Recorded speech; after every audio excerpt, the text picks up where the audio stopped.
Bonsoir et bienvenue à vous. Voici les titres de ce journal.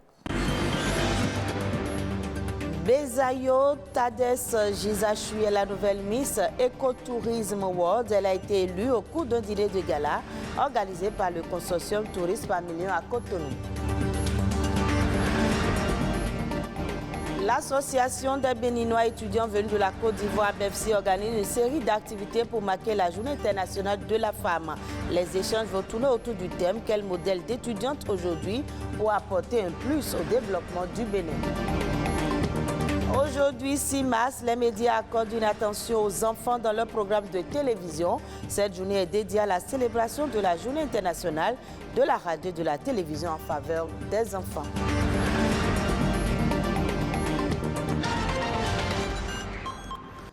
Les voyages et le tourisme au Bénin prennent un nouvel essor. Le CTM, entendé Consortium Touriste par Million, qui rassemble l'ensemble des professionnels, vient de poser un acte fort à travers la nomination de Miss Écotourisme World. Bezayo Tades Gisachui comme l'ambassadrice du CTM. La cérémonie de distinction de Miss Écotourisme World s'est tenue vendredi à Cotonou. Le point de la soirée de gala avec Donatien Falola et Arnaud Adadja. C'est une soirée riche en animation. Elle est le point de départ de la collaboration entre CTM et Miss Monde. Miss Écotourisme World, c'est cette beauté conquérante, reconnue au physique séduisant, que le Bénin décroche pour vendre ses immenses patrimoines. Les présences massives à sa distinction des cadres, des hôteliers, des responsables d'agences et bien d'autres acteurs du tourisme témoignent qu'une confiance vient d'être scellée. Le Bénin s'apprête à vivre dans 2 ans maximum, une ascendance jamais égalée dans les flux et dans leurs retombées touristiques. C'est face à cette espérance qui n'est point un rêve que le CTM, en tant que secteur privé majeur, a décidé de se lancer dans la promotion de la destination aux côtés de l'État. Cette collaboration n'a été possible que grâce au dynamisme d'un homme. Je l'ai rencontré lorsque j'ai fait une visite à l'Union africaine en tant qu'administrateur de African Tourism Board, une autre organisation dans laquelle je suis membre. C'est en ce moment que je l'ai connu. Donc nous avons très rapidement, j'ai démarré les négociations. Elle m'a dit de lui donner quelques jours pour réfléchir. J'ai assuré les ancêtres béninois, ils ont été rapides et efficaces. La distinction de Miss Monde est l'une des actions phares du plan de travail annuel du CTM. Le patrimoine touristique du Bénin est tellement immense, d'ores et déjà, tout le Bénin a son regard vers les retombées. La communauté internationale célèbre ce 6 mars la journée mondiale du lymphoedème. C'est une journée anglo-saxonne célébrée depuis 2016. Le lymphoedème est une accumulation de lymphe dans les tissus responsable d'une augmentation de volume d'un membre ou d'une partie d'un membre. L'origine est constitutionnelle dans les lymphoedèmes primaires. Cette maladie est donc, peut donc toucher les membres inférieurs ou supérieurs, les organes génitaux ou le segment céphalique. La survenue tardive d'un lymphoedème devra toujours faire rechercher une récidive. Dans les pays occidentaux, le lymphoedème secondaire survient de plus souvent après un cancer. Le but de cette journée est donc de sensibiliser le grand public à cette maladie. Et ce 6 mars, c'est également la journée internationale de la radio et de la télévision en faveur des enfants. Une journée où les professionnels des médias se mettent sur la même longueur d'onde que les enfants. À l'occasion, les producteurs d'émissions des chaînes de radio et télé sont invités à concocter des programmes en lien avec la situation des enfants et à leur donner l'occasion d'y participer. Reportage. C'est une journée où les professionnels des médias du monde entier se mettent sur la même longueur d'onde que les enfants. Ils diffusent des émissions de qualité destinées consacrées aux enfants, mais surtout donnent l'occasion à ces derniers de participer à la production des émissions de parler de leurs espoirs et de leurs ambitions et d'échanger des informations entre eux. Je propose qu'on aborde souvent les jeux vidéo, mais aussi les projets sur la santé. Parce que la santé avant tout, et surtout en cette période de Covid-19, on remarque toujours des victimes de Covid-19. Donc je propose qu'on diffuse souvent à la télé des lieux de santé, des hôpitaux. On fait des interviews dans des hôpitaux afin qu'on parle du coronavirus. J'aimerais qu'à l'occasion de cette journée internationale, on puisse diffuser des émissions qui sont basées sur la linguistique, les mathématiques, les disciplines qu'on enseigne à l'école et des jeux littéraires ainsi que mathématiques pour éduquer les enfants et les assister dans leur routine scolaire. Dans l'élaboration d'une grille des programmes, nous tenons toujours compte de nos différentes cibles. Donc, chaque programme diffusé vise prioritairement à informer, éduquer et distraire. Mais en ce qui concerne les enfants, nous avons des programmes qui collent à leurs différentes tranches d'âge.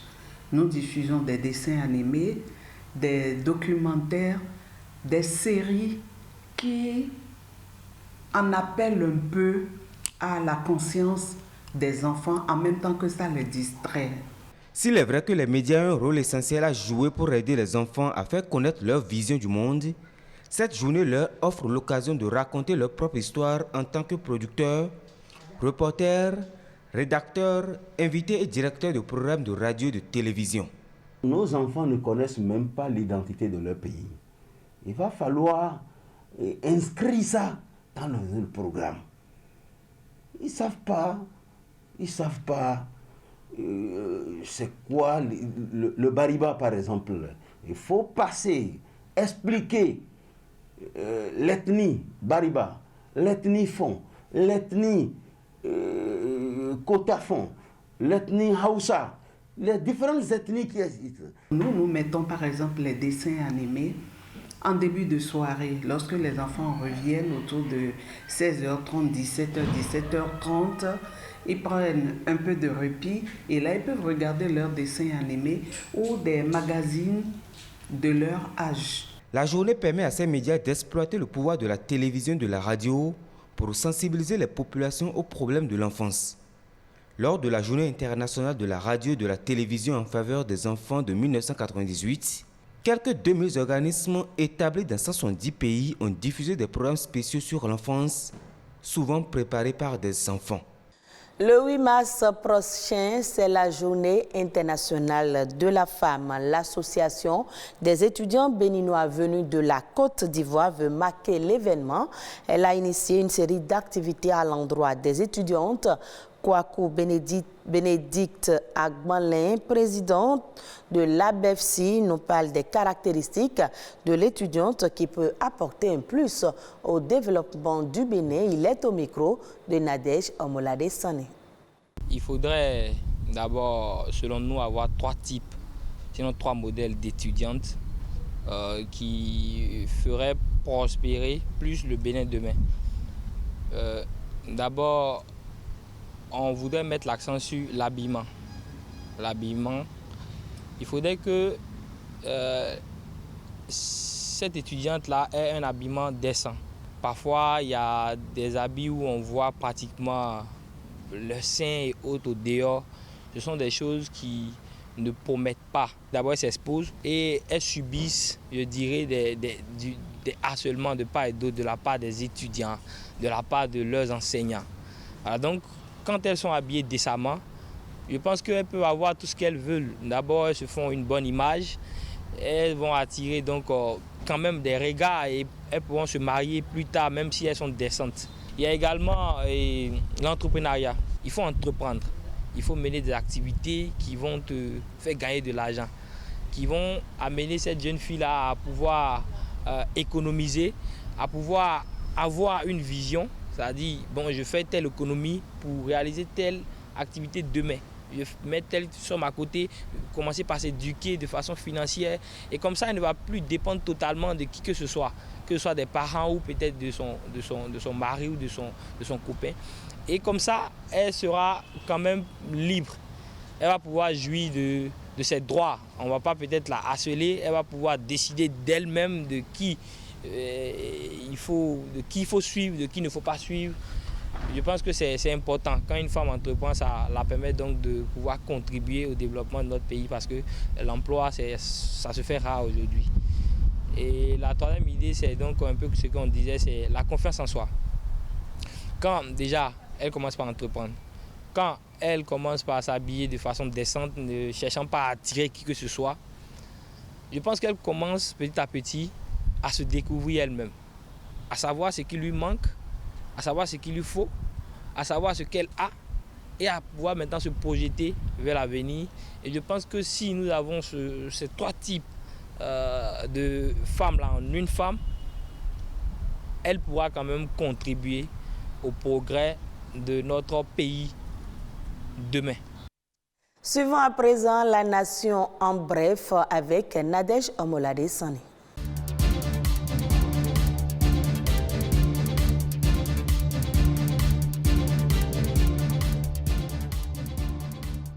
Le Bénin récompensé pour les multiples efforts engagés par les pouvoirs publics en vue de l'autonomisation de la femme. Le rapport 2023 du groupe de la Banque mondiale sur les femmes, l'entreprise et le droit classe le Bénin au 3e rang en Afrique de l'Ouest. Au plan continental, le Bénin occupe la 7e place après la Côte d'Ivoire, le Cap-Vert, le Gabon, l'Afrique du Sud, le Zimbabwe et la Namibie. Le Bénin honoré à la 28e édition du Festival panafricain du cinéma et de la télévision de Ouagadougou, FESPACO. Mohamed Alabi de l'Institut supérieur des métiers de l'audiovisuel a été primé. Il a reçu 2 prix spéciaux pour sa promotion, le prix du plus jeune réalisateur et le prix spécial du jury de la catégorie prix d'école de cinéma. La réalisatrice béninoise Kismat Baguiri a été aussi distinguée avec le prix Celebrity Day, un trophée de mérite. Près de 100 millions de francs CFA ont été distribués aux producteurs et réalisateurs de films pour le compte de l'édition 2023 du FESPACO. Facilitation de l'accès à l'eau potable aux populations rurales. La signature des procès-verbaux de prise en charge du service affermé a eu lieu entre l'Agence nationale pour l'approvisionnement en eau potable en milieu rural et les opérateurs régionaux en présence du ministre de l'Eau et des Mines, Samou Seydou Adambi. Selon le directeur de l'Agence nationale pour l'approvisionnement en eau en milieu rural, son département mettra tout en œuvre pour brancher les ménages à un rythme accéléré de façon à ce que la pénibilité de l'accès à l'eau potable soit conjuguée au passé.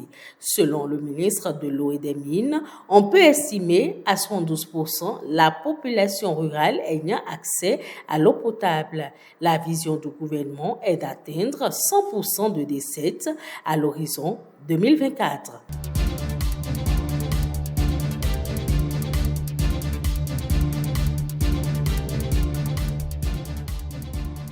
Hors du Bénin, le 21 février dernier, le président tunisien décrétait un durcissement sans précédent de sa politique migratoire. Dans son discours, il décrivait l'immigration des subsahariens comme source de violence et de crimes. Depuis, les migrants quittent à tout prix le pays. Reportage. Ils ne sont plus les bienvenus en Tunisie. Ils ont donc décidé de partir. Au petit matin, ces 145 Ivoiriens prennent l'avion. Direction Abidjan. Après le durcissement soudain de la politique migratoire de Tunis, beaucoup de subsahariens sans papier ont perdu leur emploi et leur logement. Un climat pesant s'est installé dans le pays et les agressions racistes se sont multipliées, poussant ces Ouest-Africains à faire leurs valises. J'ai tout laissé, j'ai seulement pris cette guitare en guide de souvenir. Voilà. Il faut dire que je suis en situation régulière, j'ai tous mes papiers ici étudiants, j'ai fait la formation, mais voyant beaucoup d'injustices, il fallait que je rentre. On ne s'attendait pas à ça, on ne s'était pas préparé. Voilà, donc brusquement, vraiment, ça fait mal. Mais grande est notre joie de regagner vraiment notre patrie, voilà, qui nous accueille à bras ouverts. Accueilli à bras ouverts, car Abidjan a mis en place des aides financières pour ses ressortissants chassés de Tunisie. 500 personnes ont déjà souscrit à ce programme d'aide au retour. Les migrants en situation irrégulière ont reçu de lourdes amendes de la part des autorités tunisiennes, des pénalités de près de 1 000 € par mois, empêchant nombre d'entre eux de pouvoir payer un billet retour. La Tunisie est devenue pour nous les subsahariens une prison à ciel ouvert. Les pays d'origine ont donc dû s'organiser pour permettre à leurs citoyens de quitter le pays. Après la Guinée et la Côte d'Ivoire, la junte malienne a affrété ce samedi un avion de 150 passagers, direction Bamako. Au début de l'année, 21 000 migrants subsahariens étaient recensés en Tunisie, soit moins de 0,2% de la population. Et ce sera tout pour ce journal. À revoir sur le site de l'OACTB, www.oactb.bj. Merci à vous de l'avoir suivi.